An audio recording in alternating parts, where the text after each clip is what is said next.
Alta Profit, assurance vie, retraite, immobilier, le meilleur de l'épargne en ligne depuis plus de 20 ans. Le Conseil en Plus présente Sud Radio, les incontournables de la gestion de patrimoine. Thomas Binet. Nous nous retrouvons comme tous les jeudis avec notre consultante Catherine Bodneau, directrice marketing, offre et communication d'Alta Profit, pour parler gestion de patrimoine. Bonsoir Catherine. Bonsoir Thomas. 70 ans, c'est toujours un chiffre dont on parle en gestion de patrimoine, parce que c'est l'un des âges clés dans cette fameuse gestion.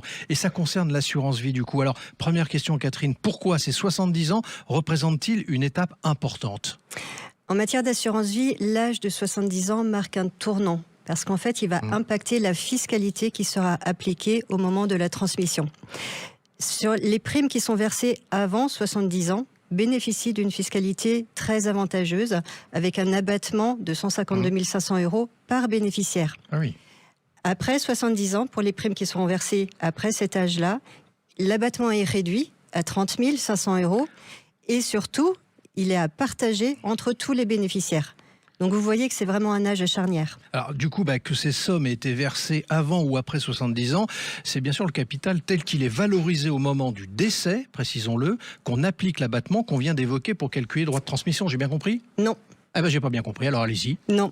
Et c'est justement là qu'il y a un intérêt tout particulier pour les sommes qui sont versées après 70 ans. Alors, on revient.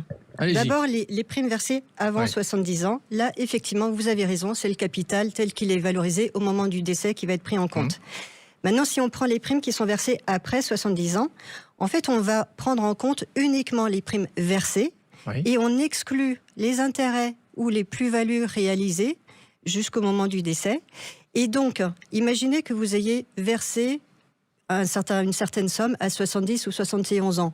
Vous avez devant vous encore au moins 10 ans ou 20 ans pendant lesquels ces primes vont être valorisées. Et le fait d'exclure les intérêts et les plus-values engrangées, ça peut faire vraiment une belle différence. Bon, on va voir si j'ai bien compris. On a des abattements différents selon qu'on a versé avant ou après 70 ans et on ne prend pas en compte la même valeur de capital non plus. Les taux sont-ils les mêmes pour la part de capital qui sera soumise à taxation ? Non plus, Thomas. Bon, heureusement qu'on vous a. Allez-y. Mais vous avez bien fait de poser la question.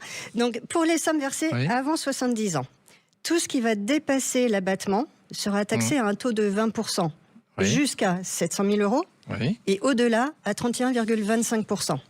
Et ça, quel que soit le lien de parenté. En revanche, pour les primes qui auront été versées après 70 ans, là, on va rentrer dans le cadre du barème des successions et donc ça va dépendre du lien de parenté. Est-ce que vous pouvez nous donner un exemple pour qu'on comprenne un petit peu mieux justement par cette illustration ? Alors, on va essayer. On va prendre le cas de Henri. Henri, il a versé 200 000 € sur son contrat d'assurance vie. Au moment de son décès, ces 200 000 € sont devenus 250 000 €. Et il a désigné 2 bénéficiaires par parts égales. Donc, chaque bénéficiaire va toucher 125 000 €. On va prendre le premier cas. Si Henri a anticipé, s'il a versé ces 200 000 € avant ses 70 ans, les 2 bénéficiaires toucheront leurs 125 000 € sans aucune taxation, puisque les sommes sont inférieures à l'abattement. Maintenant, deuxième cas, si Henri a versé après ses 70 ans, là, il y aura taxation.